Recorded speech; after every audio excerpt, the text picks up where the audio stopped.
എല്ലാവർക്കും നമസ്കാരം. ടോസ് അക്കാദമിയിലേക്ക് സ്വാഗതം. ഇപ്പോൾ നമ്മുടെ സെറ്റ് എക്സാമൊക്കെ ഇങ്ങ് അടുത്തല്ലേ.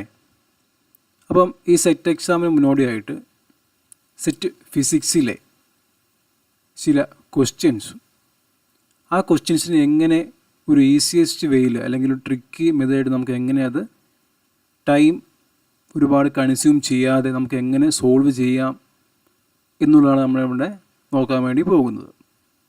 Okay,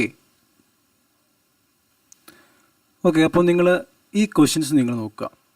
these all questions are from the topic matrices അല്ലേ. അതായത് we have to find the eigen values of the matrix. നമുക്കറിയാം ഇതൊരു 3x3 മെട്രിക്സ് ആണല്ലേ. അതായത് 3 റോയും 3 കോളവും ഉണ്ട്. ഇതൊരു 2x2 മെട്രിക്സ് ആണ്. നമുക്കറിയാം 3x3 മെട്രിക്സിൻ്റെ കേസിൽ നമുക്ക് സാധാരണ അറിയാവുന്ന ഒരു ജനറൽ മെത്തേഡ് എന്ന് പറയുന്നത് എന്താണ്? നമ്മുടെ മെട്രിക്സിൻ്റെ സിക്കുലർ ഇക്വേഷനായ A minus lambda I, determinant of A minus lambda I is equal 0 എന്നുള്ള ഇക്വേഷൻ സോൾവ് ചെയ്യാൻ നമ്മൾ സാധാരണ എന്ത് കണ്ടുപിടിക്കുന്നത്? ഐഗൻ വാല്യൂസായ ലാംഡ കണ്ടുപിടിക്കുന്നത്. അപ്പോൾ 3x3 മെട്രിക്സിൻ്റെ കേസിലൊക്കെ എന്താണ്? അത് ഭയങ്കര ലെങ്തി സ്റ്റെപ്പുകളാണ്. അപ്പോൾ ഇവിടെ യൂസ് ചെയ്യേണ്ട ഒരു അപ്രോച്ച് അല്ലെങ്കിൽ ഒരു കൺസെപ്റ്റ് എന്ന് പറയുന്നത് ഇതാണ്. അതായത് ഐഗൻ വാല്യൂസിൻ്റെ സം എന്ന് പറയുന്നത് ട്രേസ് ആയിരിക്കും, അതിൻ്റെ പ്രോഡക്റ്റ് എന്ന് പറയുന്നത് അതിൻ്റെ ഡിറ്റർമിനൻറ്റും ആയിരിക്കും. ഓക്കെ, അപ്പോൾ എന്താണ് ഫസ്റ്റ് ഓഫ് ഓൾ ട്രേസ്? നമുക്കറിയാം ട്രേസ് എന്ന് പറയുന്നത് ഒരു മെട്രിക്സിൻ്റെ ട്രേസ് എന്ന് പറയുന്നത് അതിൻ്റെ ഡയഗണൽ എലമെൻസിൻ്റെ സം ആയിരിക്കും അല്ലേ. അതിൻ്റെ ഡയഗണൽ എലമെൻസിൻ്റെ സം ആയിരിക്കും അതിന് ട്രേസ് എന്ന് പറയുന്നത്. അപ്പോൾ ആ ട്രേസ് എന്ന് പറഞ്ഞാൽ എന്തായിരിക്കണം? ഐഗൻ വാല്യൂസിൻ്റെ സം ആയിരിക്കണം. അതായത് ഐഗൻ വാല്യൂസിൻ്റെ സം എന്ന് പറയുന്നത്, അതായത് ഇവിടെ ഒരു 3x3 മെട്രിക്സ് ആണല്ലേ.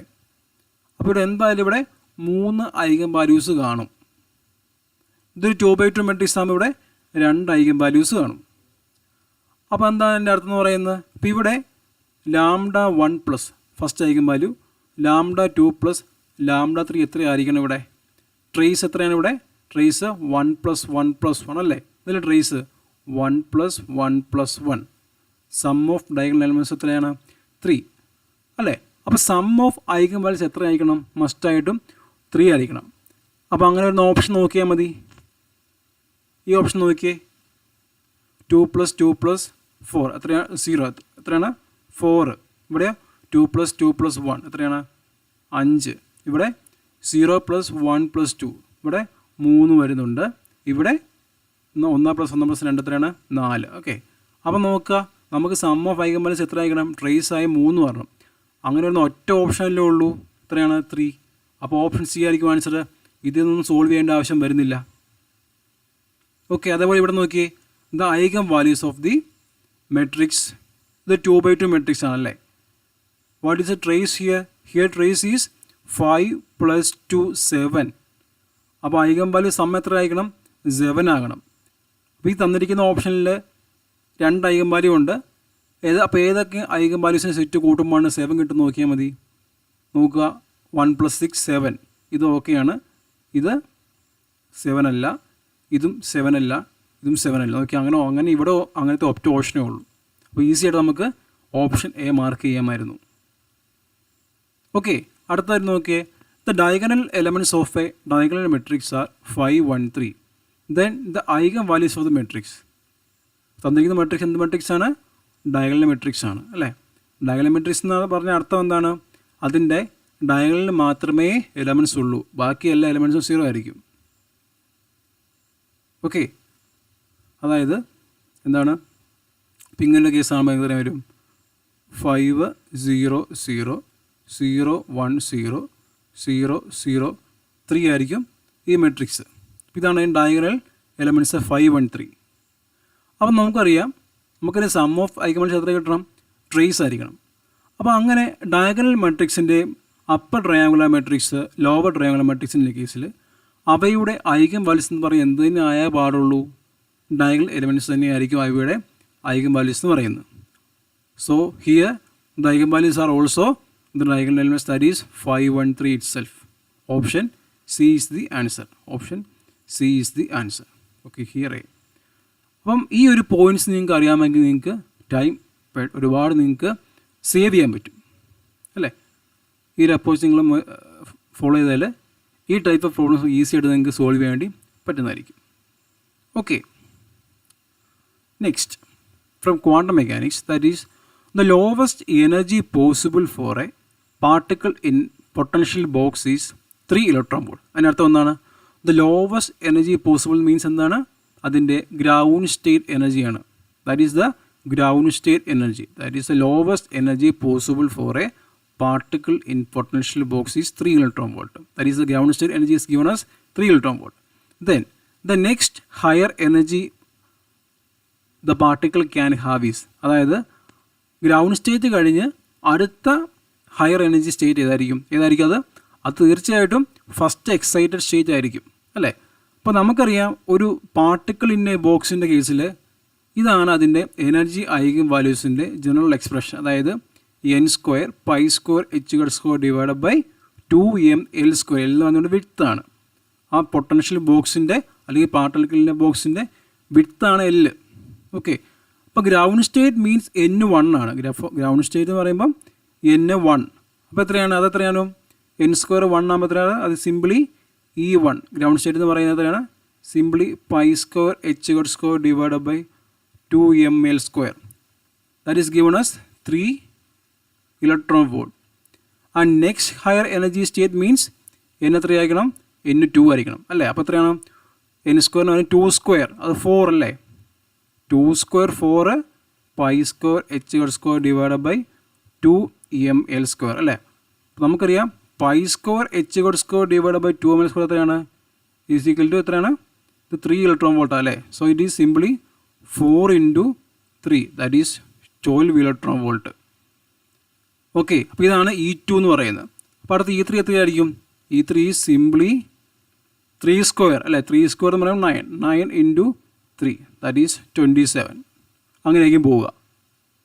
അപ്പോൾ ഗ്രൗണ്ട് സ്റ്റേറ്റ് എനർജിയാണ് ഇത് മനസ്സിലാക്കുകയും ചെയ്യണം. പിന്നെ അടുത്ത സ്റ്റേറ്റുകൾ എനർജി ജസ്റ്റ് ഓരോ 1, 2, 3 അതിൻ്റെ സ്ക്വയറിൻ്റെ കൂടെ ആ ഗ്രൗണ്ട് സ്റ്റേറ്റിൽ മൾട്ടിപ്ലൈ ചെയ്താൽ മതി. Okay, here answer is option D. Okay, then next question, what is the degeneracy for the n is equal to 2 level of a 3-dimensional isotropic harmonic oscillator? അപ്പോൾ നോക്കുക, problem is 3 dimensional, higher dimensional problem ആണ്, അതും 3 dimensional. So we have to find the degeneracy for the state of a isotropic harmonic oscillator for the n is equal to 2 level. ഇപ്പോൾ നമ്മൾ നോക്കുമ്പോൾ 3 dimensional ആയതുകൊണ്ട് അവിടെ EX, EY, EZ അല്ലെ 3 ഡയറക്ഷനിലും കാണും. Isotropic ആയതുകൊണ്ട് 3 ഡയറക്ഷൻ ഒരേപോലെ ആയിരിക്കും. എന്നിരുന്നപ്പോൾ നമ്മൾ പല കോമ്പിനേഷൻ നോക്കേണ്ടി വരും അല്ലേ. അതായത് what you mean by degeneracy?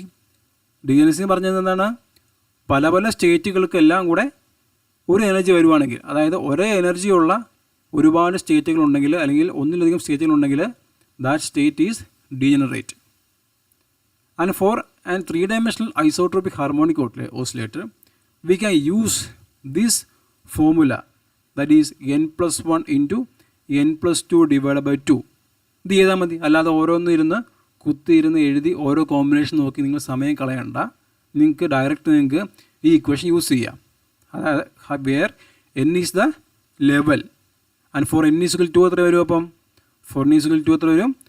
2 + 1 into 2 + 2 divided by 2 അല്ലേ. That is 3 × 4, that is 12 by 2, that is 6 ആയിരിക്കും അവിടെ degeneracy. That means this level is a 6-fold degenerate state. And for 2-dimensional case, you can directly use the n+1 formula. Okay, അപ്പോൾ ഇതിന് ഇവിടെ 2 dimensional ആണെങ്കിൽ എത്ര വരും? Degeneracy എത്ര വരും? 2 + 1 3 വന്നാണ്. And for the case of 3-dimensional isotropic oscillator, you can use this formula. അപ്പോൾ ഇതൊന്ന് നിങ്ങൾ ഓർത്ത് വയ്ക്കുക. This is a tricky method. Okay, next is from electromagnetic theory. നോക്കുക, ഇതൊരു ഗോസ് ലോയുടെ ആപ്ലിക്കേഷനാണ്. That is the electric field due to an infinitely long charged cylinder at an internal point ആണ്. ഇൻറ്റേർണൽ പോയിൻ്റ് മീൻസ് നമ്മളെ consider ചെയ്യുന്ന ആ cylinder കേസിൽ നമ്മൾ കൺസിഡർ ചെയ്യുന്ന ഗോസിയൻ സർഫസിൻ്റെ ഉള്ളിൽ, അതായത് ആ സിലിണ്ടറിൻ്റെ ഉള്ളിലെ പോയിന്റിലെ ഇലക്ട്രിക് ഫീൽഡ് നമുക്ക് കണ്ടുപിടിക്കണം. So the Gaussian surface is inside the cylinder. അപ്പോൾ നമ്മൾ ഗോസ് ലോ ഒക്കെ നമ്മൾ അപ്ലൈ ചെയ്ത് നമ്മൾ ഇതേപോലെ ഒരുപാട് സിമ്മട്രി അതായത് ലൈൻ ചാർജ് സിമ്മട്രി ഉണ്ട്, സിലിണ്ടറിക്കലുണ്ട്, അതേപോലെ സ്പെറിക്കലുണ്ട്, അതുപോലെ പ്ലെയിനാറുണ്ട്, അതുപോലെ ഒരുപാട് ചാർജ് ഡിസ്ട്രിബ്യൂഷൻ സിമ്മട്രി ഉണ്ട്.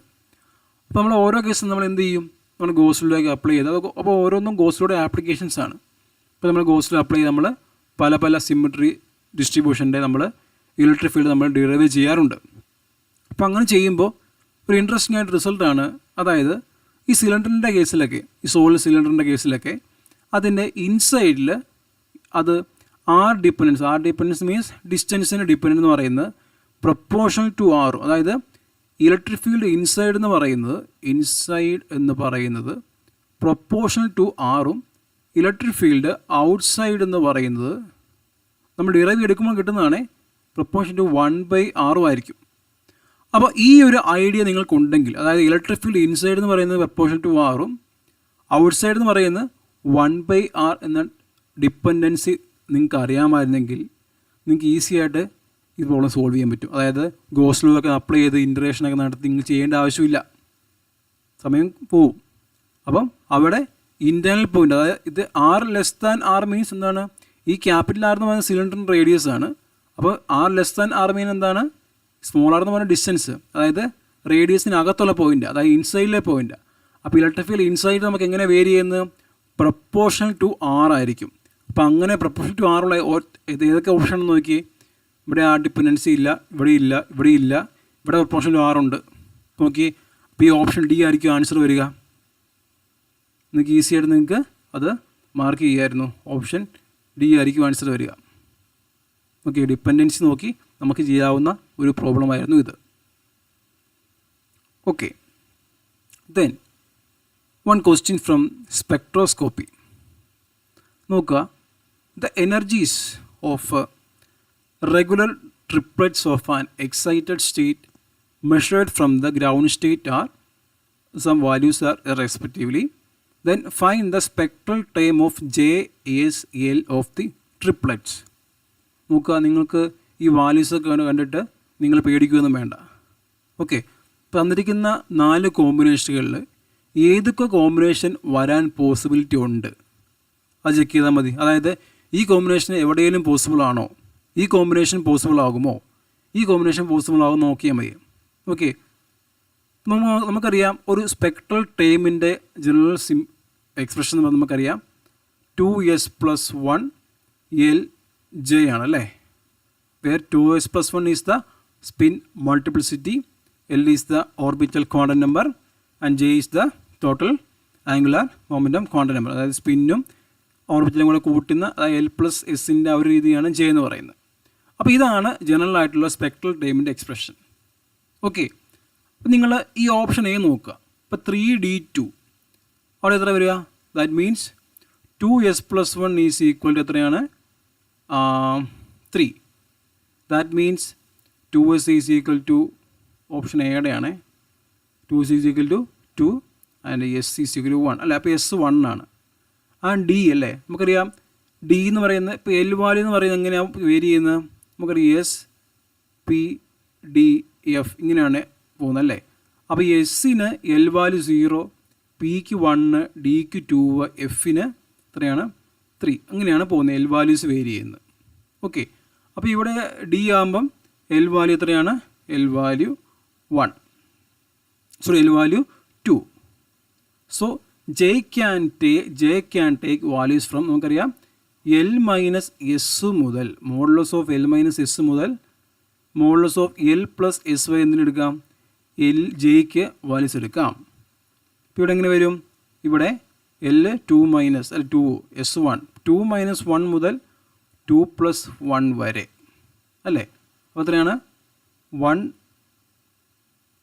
2 3, അത് 1, ഇത് 2 + 1 3, അപ്പോൾ 2 അപ്പോൾ 2 എടുക്കുക അല്ലേ, 1 മുതൽ 3 വരെ എടുക്കാം, അതായത് 1 2 3 ആണ് പോസിബിൾ.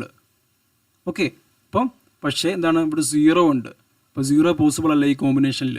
അപ്പോൾ ഈ ഒരു കോമ്പിനേഷൻ പറ്റത്തില്ല. ഓക്കെ, ഈ ബി നോക്കുവാണെങ്കിലോ, ഓപ്ഷൻ ബി നോക്കുവാണെങ്കിൽ നിങ്ങൾ നോക്കുക, ഇവിടെ മൾട്ടിപ്ലിസിറ്റി എത്രയാണ്, 2 ആണ്. That means S is equal to half വരും. അതിന് പി ആയതുകൊണ്ട് എത്രയാണ്, എൽ എന്ന് പറയുന്നത് 1 അല്ലേ. സോ ജെ എന്ന് പറയുന്നത് J can take values from എത്രയാണ് 2 മൈനസ് ഹാഫ് മുതൽ എത്രയാണ് 2 പ്ലസ് ഹാഫ് വരെ ജെയ്ക്ക് എടുക്കാം അല്ലേ. അതായത് 1/2 ദെൻ 3/2 അല്ലേ. 0 ഒരിക്കലും പോസിബിൾ അല്ല. അപ്പം ഓപ്ഷൻ ബിയും പറ്റത്തില്ല.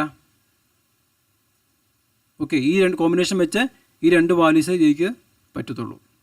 ഇനി സി നോക്കുവാണെങ്കിലോ, അവിടെ നമുക്ക് മുമ്പ് കിട്ടിയ ഒരു 3 ആണ് സ്പിന്ന്. അപ്പം 2s + 1 3 ആണ്. സോ അവിടെ സ്പിന്ന് 1 വരും. എസ് ആയതുകൊണ്ട് എത്രയാണ് ജെ, എൽ എന്ന് പറഞ്ഞാൽ എത്രയാണ് 0 അല്ലേ. എസ് ആയതുകൊണ്ട് എൽ 0 വരും അല്ലേ. So J can take values from 1 - 0 to എത്രയാണ് 1 + 0. That is only J can take values 1 അല്ലേ. അപ്പോൾ അവിടെ 2ഉം 0 എല്ലാം കൊടുത്തിട്ടുണ്ട്. അപ്പം ഇതും പോസിബിൾ അല്ല, ഇതും പോസിബിൾ അല്ല. സോ ഓപ്ഷൻ സിയും എന്താണ്, വരത്തില്ല. ഇനി ഓപ്ഷൻ ഡി നോക്കുക. ഡി നോക്കുമ്പോൾ എന്ത് സംഭവിക്കും, അവിടെ എസ് 1 വരും. ദെൻ എൽ എത്ര വരും, എൽ പി ആയതുകൊണ്ട് 1. So J can take values from എത്രയാണ് 1 - 1 മുതൽ 1 + 1 വരെ പറ്റും. അതായത് 0 മുതൽ 2 വരെ. ദാറ്റ് ഈസ് 0 1 2 ഉണ്ടോ, അത് ഓക്കെ ആണല്ലേ.